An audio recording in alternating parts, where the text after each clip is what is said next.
Ратификацијата на Преспанскиот договор се одложи за утре попладне. Вечерва се спремаат протести во Атина и Солун. Заменик председателот на грчкиот парламент објави дека расправата ќе биде завршена утре заклучно со гласање во 14 часот и 30 минути. Причина за тоа била големиот број на пријавени пратеници. Дебатата вечерва, според официјалните најави, треба да заврши околу 1 часот по полноќ. Иако дводневната тензична дискусија се очекуваше да заврши вечерва, никој не се повлекува, а опозицијската Нова демократија веќе најави дека сите нејзини членови ќе се обратат, со што ќе покажат дека владата има тешка опозиција. Вие ја продавате Македонија за столче во кабинетот и владата. И додека синтагма се полни со демонстранти, известно е дека Ципрас има апсолутно мнозинство, обезбедени се 153 пратеници.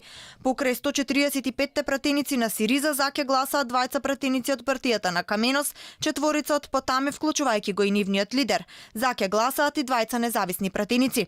Пратеничката контура воедно и министер за туризам и член на партијата на Каменос. Денеска од собраниската говорница го потврди својот глас за ратификација. Позитивен глас за Преспанскиот договор представува и патриотски глас. Затоа мојата одлука е да ја поддржам владата и да гласам за. Вечерва во исчекување се и обраќањата на премиерот Ципрас и опозиционерот Мицотакис.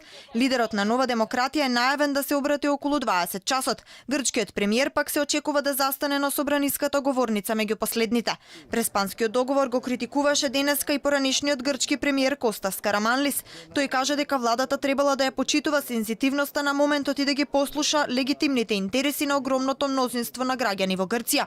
Обраќање ќе има и екс-премиерот Самарас, кој е еден од најголемите противници на преговорите со Македонија. Во меѓувреме, протестите на синтагма се очекува да започнат околу 19 часот. Протести против името паралелно има и во Солун.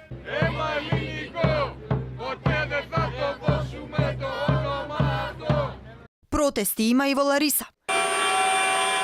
Денеска членовите на Комунистичката партија на Грција ставија на Акрополи 2 паноа со порака против Преспанскиот договор.